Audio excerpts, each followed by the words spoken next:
ACL anterior cruciate ligament injury. आइए आज की वीडियो में जानेंगे इस लिगामेंट के बारे में। मेरा नाम है डॉक्टर विवेक नायक, कंसल्टेंट ऑर्थोपेडिक सर्जन। मैं एक स्पोर्ट्स मेडिसिन स्पेशलिस्ट हूँ जो स्पोर्ट्स रिलेटेड इंजरीज़ को डील करता है। ACL means anterior cruciate ligament.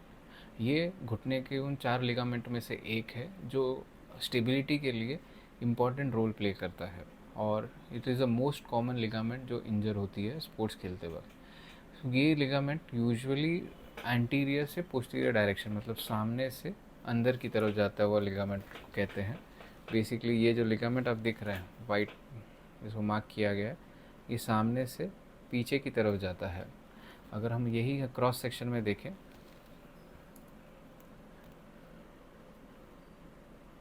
तो आपको दिखेगा इसका रोल होता है इस घुटने को आगे पीछे जाने से रोकना। एंटीरियर क्रूशिएट लिगामेंट यूजुअली एक डेंस कोलेजन से बनता है जिससे आपके घुटने की स्टेबिलिटी रहती है, और ये स्टेबिलिटी इम्पॉर्टेंट होती है जब आप सीढ़ी से नीचे उतरते हैं या आप जब रनिंग करते हैं और आप रनिंग के बाद टर्न करते हैं, जैसे पिवटिंग बोलते हैं। ये लिगामेंट इसलिए इम्पॉर्टेंट होता है क्योंकि अगर ये लिगामेंट नहीं रहे तो आपकी घुटने की स्टेबिलिटी अफेक्ट होती है।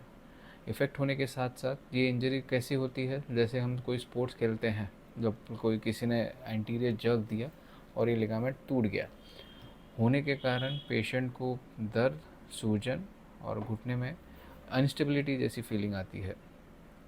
यूजुअली पेशेंट के सूजन जो रहता है इंजरी के बाद कम नहीं होते, और घुटने में एक unstable feeling in the sense कि जैसे ही वो सीढ़ी से उतरना चाहेंगे तो लगेगा कि उनका घुटना आगे पीछे भाग रहा है। बेसिकली अगर ये टूट जाए तो ये आगे पीछे इस तरीके से जर्की मूवमेंट्स देते हैं।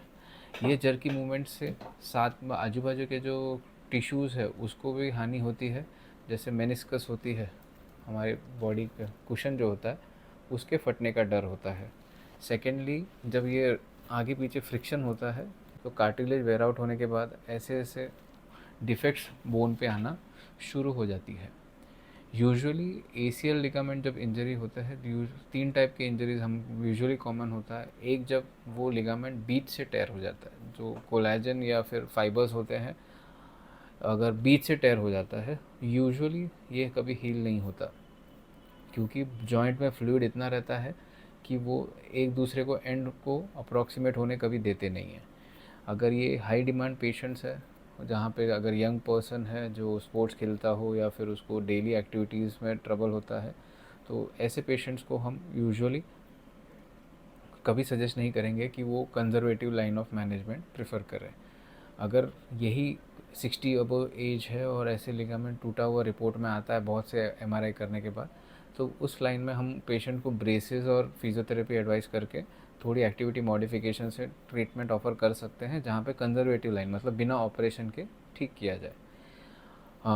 ग्रेड 2 और ग्रेड 3 टेयर, या फिर जहाँ पे टेयर जो है वो एक साइड ऑफ बोन से होता है, जैसे फीमर के साइड से अगर ये टेयर हो गया, वहाँ पे ग्रेड 2 टेयर में हम इंजेक्शंस PRP या ऐसा ऑफ़र करते हैं। इस इंजेक्शन से जैसे है आपके ब्लड के जो ग्रोथ फैक्टर्स रहते हैं निकाला जाता है, और उसको घुटने में इंजेक्ट करने के बाद और फिजियोथेरेपी और थोड़ा रिहैबिलिटेशन के बाद ऐसा उम्मीद है कि वो जो dense blood platelet rich plasma हमने जो दिया है वो फिर से नया कोलेजन बना के उस लिगामेंट को हील कर दे। हाँ, लेकिन अगर ग्रेड 3 टेयर है तो वहाँ पे हम कभी भी सजेस्ट नहीं करेंगे PRP इंजेक्शंस और इसी को। वहाँ पे हम स्ट्रेट फॉरवर्ड ACL रिकन्स्ट्रक्शन की ऑफ़र किया जाता है। ACL रिकन्स्ट्रक्शन बेसिकली है हमको जो लिगामेंट टूटा है उसको निकाल के हम अपने ही बॉडी के टेंडन या लिगामेंट को निकाल के उसको रिपेयर करते हैं। लिगामेंट रिपेयर से इन द सेंस कि हम एक हैमस्ट्रिंग टेंडन होता है उसी के फोल्ड करके उसको हमारे बॉडी के शेप के, जो लिगामेंट का जो हमारी लेंथ होती है ACL की अप्रॉक्सीमेटली 8 सेंटीमीटर होती है, 7 to 8 सेंटीमीटर, जहाँ पे बॉडी के अंदर 3 सेंटीमीटर जितना नी जॉइंट में रहता है। तो हम 8 सेंटीमीटर जितना बड़ा ग्राफ्ट जो 8 to 9 mm थिक हो, वो उसको टनल बना के बॉडी के अंदर डालते हैं और दोनों साइड से स्क्रू से फिक्स किया जाता है। Now depending on which ligament to choose, ये स्पोर्ट्स पर्सन और एक इंडिविजुअल के ऊपर डिपेंड करता है, क्योंकि हर एक लिगामेंट के फ़ायदे और नुकसान हैं।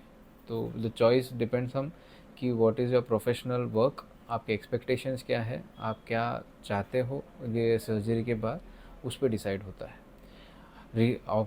एक बार ACL रिकन्स्ट्रक्शन हो जाता है तो then patient goes under physiotherapy और रिहैबिलिटेशन। तो एक्सपेक्टेड टाइम ऑफ रिकवरी ऐसा है, walking we start by 10 days, jogging by 1.5 month, and ये running we start by 3 months, and return to sports is usually after 6 months of aggressive rehabilitation.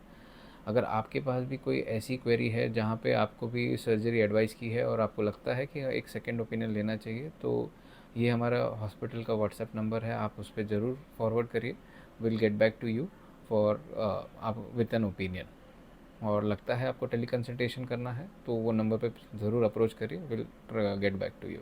और मेरे channel को subscribe करिए, can help you with and many more such educational video related to orthopaedics. Thank you.